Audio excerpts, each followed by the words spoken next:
इंदौर नगर निगम के विपक्षी नेता चिंटू चौकसे को हत्या के प्रयास के आरोप में गिरफ्तार किया गया है। ये कार्रवाई चौकसे और उनके परिवार के बीजेपी नेता कपिल पाठक के परिवार के बीच हुए झगड़े के बाद हुई। चिंटू चौकसे की गिरफ्तारी के बाद कांग्रेस ने मध्य प्रदेश सरकार पर अपने सदस्यों को गलत तरीके से निशाना बनाने का आरोप लगाया। वहीं अब इस मामले पर सियासत रफ्तार पकड़ रही है। देखिए, चिंटू चौकसे का जो कृत्य है वो अपराध की श्रेणी में आता है और इसीलिए उस पर कार्रवाई हुई है। और चिंटू चौकसे का यह पहला आपराधिक कृत्य नहीं है। विभिन्न थानों में 51 मामले उनके दर्ज हैं। विभिन्न धाराओं में उन पे मुकदमे ऑलरेडी चल रहे हैं। और चिंटू चौकसे का यह कृत्य कभी गांधी भवन पर दिखलाई देता है, कभी शेख अलीम के साथ दिखलाई देता है, कभी कांग्रेस के और किसी कार्यकर्ता के साथ दिखलाई देता है। तो चिंटू चौकसे तो खुद कांग्रेस परेशान है, तो निश्चित तौर पर पड़ोस में तो उनकी अपराधी गतिविधियां तो संचालित होंगी, क्योंकि भारतीय जनता पार्टी का सेवाभावी कार्यकर्ता है कपिल पाठक, जो लगातार पानी बांटता है, लोगों के सुख दुख में खड़ा रहता है, लोगों को सरकार की योजनाओं के लाभ दिलाने के लिए फॉर्म भरता है। और इसी कारण हमारे कपिल का वहां पर बड़ा जबरदस्त जनाधार है। और इसी जनाधार के कारण चिंटू चौकसे जब चुनाव लड़े तो वे अपना स्वयं का बूथ हार गए। और उसकी खुन्नस, उसकी खींच वे एक बार नहीं, ये लगातार चौथी बार हमारे कार्यकर्ता के साथ निकाल रहे हैं। एक कार्यकर्ता के घर पर हमला करना, उसका वीडियो आप देख सकते हैं। और किस प्रकार से उनके बेटे और पूरे परिवार ने मिलकर सामूहिक तौर पर उस परिवार पर हमला किया। यही नहीं, उसके बाद जब वो इलाज कराने के लिए भंडारी हॉस्पिटल पहुंचे तो वहां पर फिर इनके साथ दोबारा वही प्रकार की घटना हुई। मेरा कांग्रेस के नेताओं से कहना है कि ना तो भारतीय जनता पार्टी इस प्रकार की गतिविधियों से हमारे कार्यकर्ता डरे हैं और ना ही डरेंगे। और चूंकि मध्य प्रदेश में भारतीय जनता पार्टी की सरकार है, डॉक्टर मोहन यादव जी के नेतृत्व में कानून राज चल रहा है और कानून का पालन हो रहा है, इसलिए जो अपराधी हैं उन पर कार्रवाई हो रही है। तो कांग्रेस के पेट में दर्द नहीं होना चाहिए। और कांग्रेस के प्रदेश अध्यक्ष और माननीय सज्जन वर्मा जी को मैं खुली चुनौती देता हूं कि चिंटू चौकसे के ऊपर जिस प्रकार से 11 थानों में 11 मुकदमे दर्ज हैं, जरा उसकी वो वास्तविकता देख लें। ये वही कांग्रेस है जिसके शहर अध्यक्ष किसी समय गंगाराम तिवारी, ललित जैन या चंद्रप्रभाष शेखर, यज्ञदत्त शर्मा जैसे कांग्रेस के नेता कांग्रेस के चेहरा होते थे।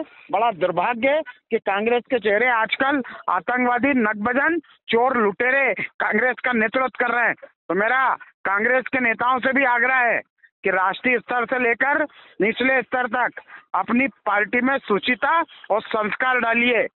निश्चित रूप से तैयार है। देखिए, ये एक कॉलोनी की एक गली में ये दोनों पक्ष रहते थे। चिंटू चौकसे जी का भी वही मकान है और वो पाठक जो है उनका भी वही मकान है। गाड़ी निकलने का विवाद था, कोई टैंकर खड़ा था और एक छोटा सा विवाद था और चिंटू चौकसे जी के बेटे और भतीजे निकल रहे थे। उन्होंने कहा कि टैंकर हटा लो। एक इतनी छोटी सी बात को इतना बड़ा राजनीतिक रंग दिया गया। और उसके बाद किसी भी फुटेज में, किसी भी जगह पर कोई भी विजुअल में चिंटू चौकसे नहीं दिख रहे हैं। आपने खुद देखा होगा, सारी मीडिया ने देखा है, सारे इंदौर ने देखा है। तो उसके बाद वो एक संवैधानिक पद पर है, सीएलपी लीडर है, लीडर ऑफ अपोजिशन है वो, और 3 बार से पार्षद है।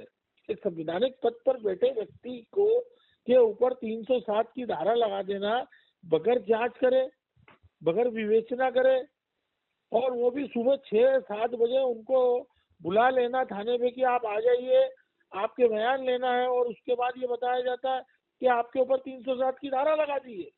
देखिए, ये जो पुलिस प्रशासन का रवैया है ये निश्चित रूप से दबाव और प्रभाव में हुआ है।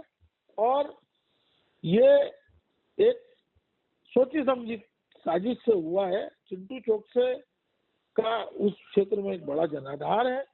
वो हमेशा एक्टिव वर्कर है पार्टी के प्रति और अपने वार्ड के लोगों के प्रति और अपनी विधानसभा के प्रति वो बहुत लॉयल है। तो उसकी लोकप्रियता को देखते हुए इन लोगों ने ये कर लिया कि भाई ठीक है, चिंटू चौकसे को दबा दिया जाए, चिंटू चौकसे की आवाज बंद कर दी जाए।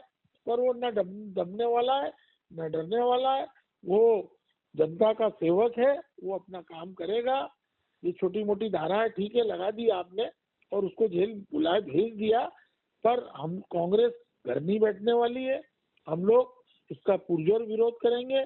हमने कल भी करा है, कमिश्नर साहब से मुलाकात करी है और उसके बाद हमने साक्ष्य जुटाने के लिए हमने हमारे लोगों को भी बोल दिया है। और चिंटू चौकसे के भतीजे रोहन चौकसे जो हैं वो अभी भी अनकॉन्शियस है और भंडारी हॉस्पिटल में आईसीयू में एडमिट है और 72 आवर्स का ऑब्जर्वेशन डॉक्टर ने उनको कहा है, एमएलसी में लिखा है, पर पुलिस मानने को तैयार नहीं हो रही है। तो इस पूरे मामले में हम लोग पहले न्यायपालिका की प्रक्रिया को पूरा करेंगे और नहीं तो सड़क सबके लिए खुली हुई है, लड़ेंगे उस पर।